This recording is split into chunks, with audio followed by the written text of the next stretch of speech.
Good evening, I'm Shane Jones. Leading the news at 7. Corruption has been allowed to develop over time in Barbados to the point it's almost part of the culture. These were the sobering words of former Chief Justice of Barbados, Sir David Simmons, when the Integrity and Public Life Joint Select Committee convened today in the Senate chamber.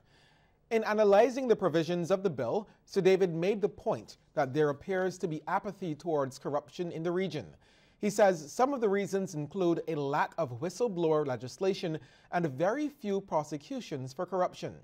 He stresses that corruption in the public sector is a direct consequence of corrupt people in the private sector.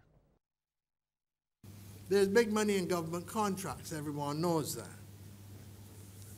And where election campaign financing is non-existent, the legislation for election campaigning is non-existent, and public procurement legislation is toothless, I don't think it is fanciful to suggest that financiers of election campaigns of parties expect that if the donees of their funds are successful, they will have access to lucrative government contracts.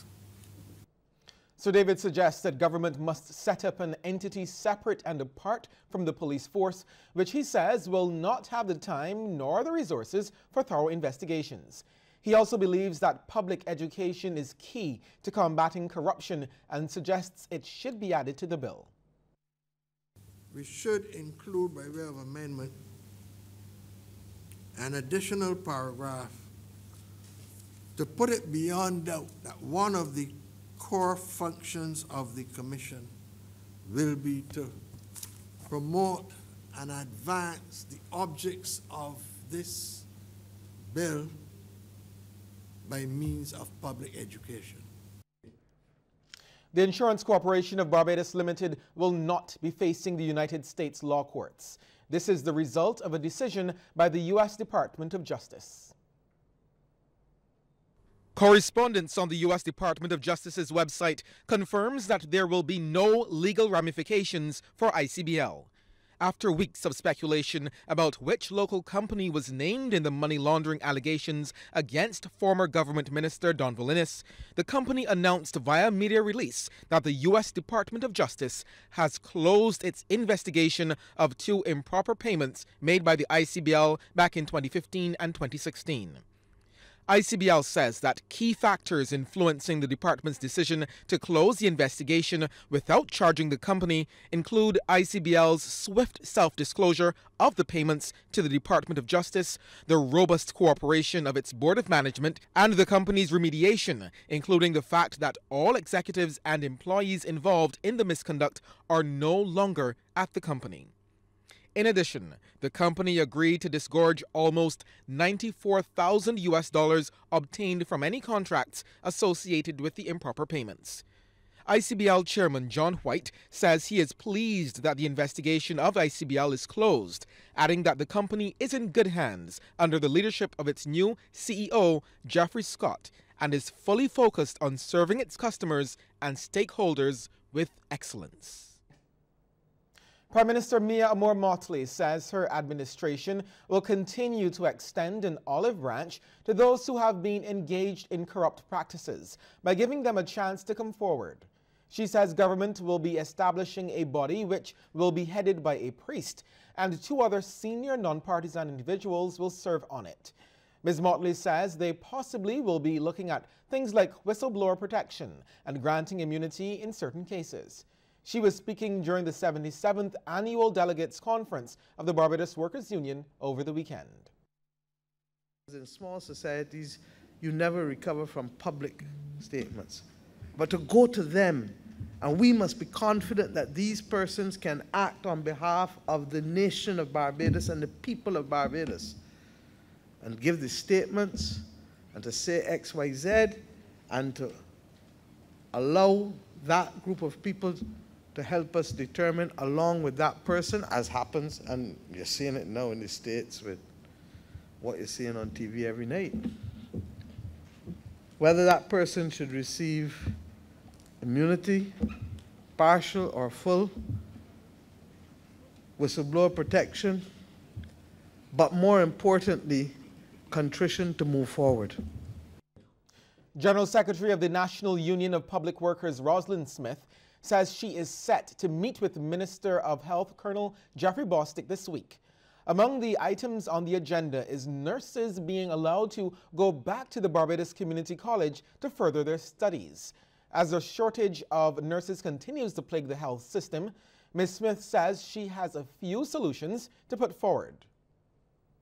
Especially with those nursing assistants, we believe that we have a majority of them in number, and therefore, to make them more relevant, we are proposing that they be allowed to do the pharmacology course at BCC to take some of the pressure off the staff nurses in dispensing medication. A government minister is telling children making the transition from primary to secondary school to choose their friends wisely. The advice is coming from Minister of People Empowerment and Elder Affairs, Cynthia Ford.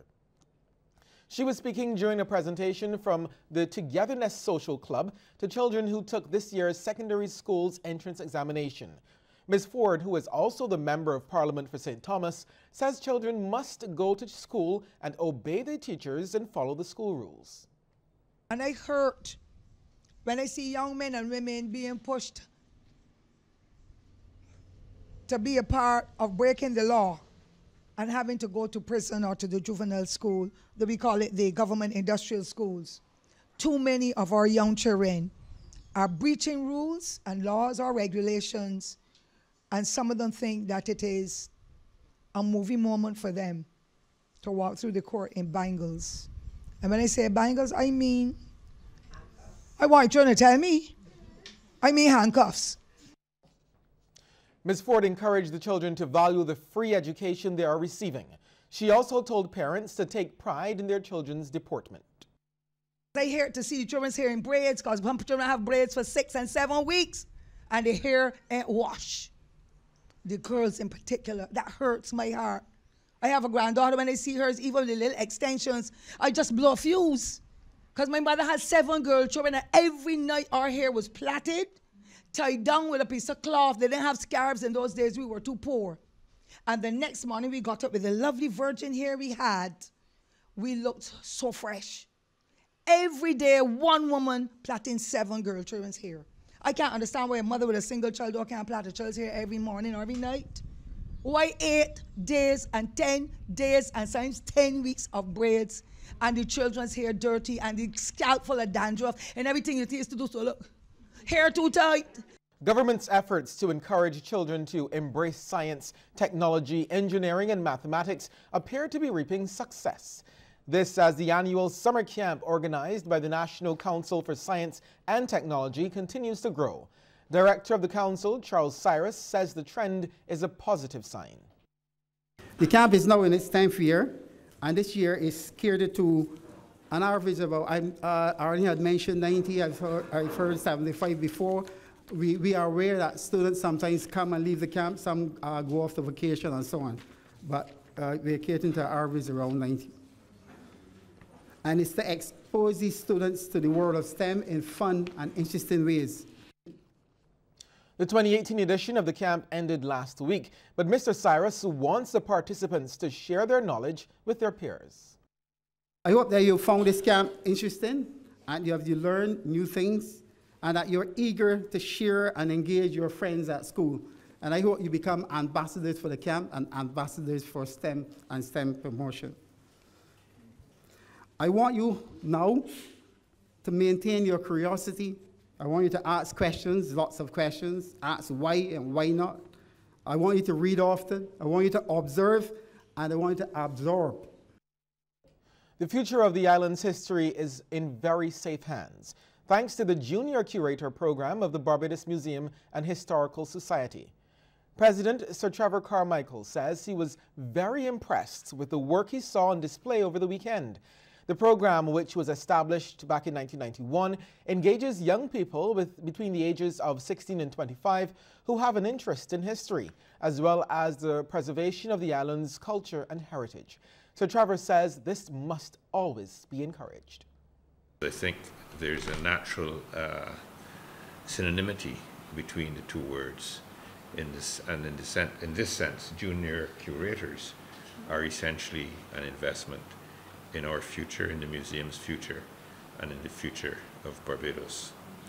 It is a pleasure, I know you're going to be given thanks, but it's a pleasure when we recognize how broadly supported this program is in terms of people who are traditional supporters of the museum, as well as professionals in allied fields who have all supported this program. Education and Community Outreach Officer at the museum, Kay Hall, spoke about the program's importance. We wanted that when the junior curators left us at the end of the summer, as sadly they always do, that they not only benefited from the basic skills which we have always taught, tour guiding, customer service, research, and so on, but also from a true interaction with the heritage sector in its many forms, and to get a real feel for what it's like to be immersed within that sector, and to make a connection with as many people, not just from where we're coming, but also where we're going. Our heritage and our culture has a real connection with who we are as a nation, and how we interact with that heritage influences the kind of citizens we become. The Frederick Smith Secondary School is receiving a small touch-up just in time for the start of the new school term. And it's thanks to a group of its old scholars, the Trents Boys. The group's public relations officer, Ellie Holford, says the project is not the only initiative. We're here today, as you can see behind us. We are doing some painting of the hall doors. It's basically a bunch of friends that came together back in February of this year. We decided that we wanted to give back to the school in different forms. We did a sponsor walk for Keith Griffith. He was the former principal. We walked from Maple Pass up to the top where they were on the boat there at Lancaster, and then we came back down. We also had some picnics for the families and so on at Brandon's Beach. So today we are here doing some painting of the school. Eureka Lewis may be celebrating her 100th birthday today, but according to her, she doesn't feel it, and she certainly doesn't look it. CBC's Sharika Griffith, who's been speaking about her for the entire day, shared in the festivities at her St. Michael home and filed this report. Barbados may have its fair share of centenarians, but none quite like Eureka Anstey Lewis. At 100 years old, she still has all her wits about her, stands without assistance, and even impressed Governor-General Dame Sandra Mason by reading her own birthday cards. I am so pleased to know that you are celebrating your 100th birthday. The mother of three, one of whom is deceased, is delighted at reaching the milestone. I feel great and good and happy because I didn't know that I was somebody. So how does it feel to be surrounded by all your family on this occasion? Hmm? How does it feel to see everyone here celebrating you today? Well, that surprised me. You know that you all think that I am somebody, but I didn't know. So what do you think you can attribute this long life to? Well, Jesus loved me. I see that. I feel like Jesus loved me, and he contributed me to be this. Daughter Diane Thorne says her mother, a former sales clerk, lived in Maxwell Hill, Christchurch before moving in with her just over a decade ago. Diane also provided some insight into how she now spends her days. She likes to read. She will read the newspaper. She reads her Bible. And she watches TV sometimes. One time she used to like to watch Days of Our Lives and those things. But she got away from them, and, you know, she does not really watch soap operas. She would watch things, but I don't think she really is into watching them, really. But that's what she does. And she likes to sing, and she prays almost all day. She's praying. All day she's praying. Miss Lewis is the first of her siblings to reach 100. Sharika Griffith, CBC News. Thanks, Sharika.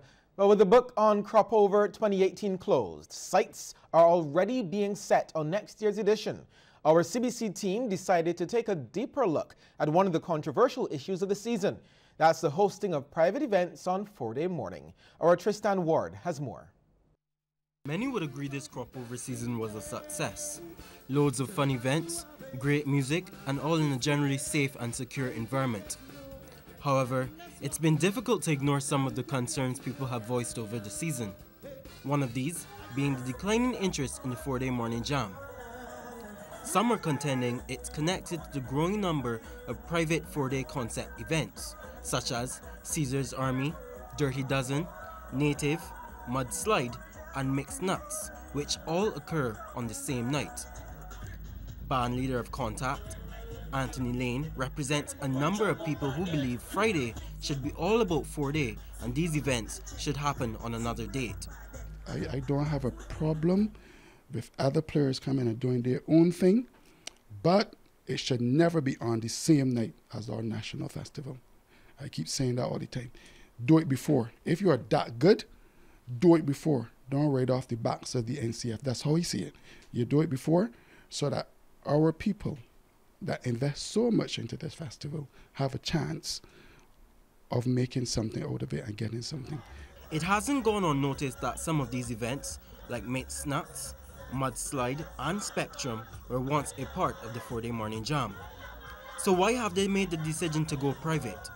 Well, partners with Mudslide, Paul Marshall and Kamal Clark, explained that their concerns were about security and responding to what their patrons want. One of the things that we are concerned about with 4-day is security, and but also to listening to our people. Yeah, what our people really want. Our people have asked us to give them a different experience, and we know there are a number of other people doing their own thing. There are others who also think security is having a negative impact on the 4-day morning jam. Director of the Wheating event, Tony Thorne, is one of them. But she also says preventing these events from occurring on that day is not the answer.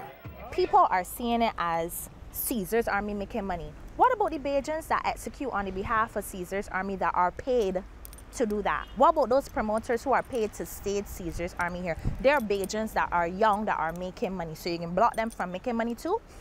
New Culture Minister John King isn't against the private events. He understands why some people may choose the private jumps, but he believes one significant change could see patrons coming back to the morning jam. 4-day morning for a number of years would have had some incidents that people would just not want to be a part of. And we have to be real. These are discussions that we're going to have. If you want a wide cross-section of people to be involved in your mainstream things, then the behavior at these events has to change. With some stakeholders having their say, and Minister King already looking at how he can make this change a reality, could Cropover's oldest 4-day event soon be revived? Tristan Ward, CBC News. In the Bahamas, the national airline has had its fair share of challenges, and one of them is being overstaffed. The chairman of the Bahamasair says the company is in the process of deciding how best to reduce its staff. He says they have no plans for layoffs as they are exploring other options. 1 week after technical issues with a jet caused a nightmare for Bahamasair customers stuck in Florida, the airline's chairman said they're now working on another issue, overstaffing. We haven't hired a single person. Well, I shouldn't say that. We've hired a couple of pilots, but we've held the line on employment. We're trying to through attrition, to get Bahamasair down to where it should be from when I took over as chairman. It would have been around 685 employees for 8 aircraft. He said that's simply too many people on the payroll. We're now down to about 620 odd. The managing director tells me, or he didn't tell me, he said in a public speech that I read, or a periodical that I read, and I tease him about it often because in the periodical he says we have over 525 employees. Or I said, yeah, you got a whole lot more than 525 employees, but obviously that's the figure you ought to get below. So that's the figure we're working towards. This isn't the first time Turnquest mentioned overstaffing at the airline. Just a few months ago, the chairman revealed that officials were seeking ways to reduce Bahamasair's staff complement. Turnquest explains how that will happen. We don't have any mass layoff exercises. We're just trying to put people in the right places, try to do things that make sense. There's a lot of talk about what was going on with reservations, but I know when I book a flight, I go online and see what's available and book online, and I think 70% of the people now do that. He said it's really just a move towards making Bahamasair a profitable government entity. It's now it's fallen under me to make sure that we do things that make sense, that we maximize the revenue, minimize the costs, and provide excellent customer service. The universal scanning of outbound containers is mandatory in keeping with international maritime conventions on trade facilitation. In this Handel Duncan report, we hear how Guyana is becoming compliant. $1,000 will be charged by the Guyana National Industrial Company, GNIC, for any container scanned at the Lombard Street facility. This, according to the Guyana Revenue Authority, is in keeping with a memorandum of understanding between the body and GNIC. Recently, the Guyana Revenue Authority and the GNIC, we launched a container scanning facility which will scan containers, import containers and export containers for any illegal items that may be in those containers. Lakeisha Costello, Communications Officer, GRA. She further explained that the fee is necessary. Basically, it's the GNIC's administration cost and to allow for a return of its capital investments. So when they're finished scanning, they will have to pay that $20,000 fee to the GNIC. The tax body is also advising importers and exporters that the GRA will waive the fees associated with manual inspections for containers scanned. The implementation of the scanning facility now positions Guyana to adequately scan containers on a continual basis, thereby facilitating reduced trade transaction costs and time of both imports and exports, while simultaneously improving revenue collection.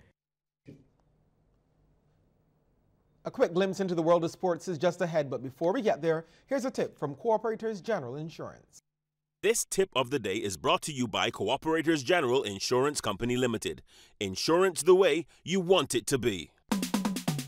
During a hurricane, listen to the radio for continuous updates on the progress of the system. Cooperators General Insurance, helping you to be prepared this hurricane season.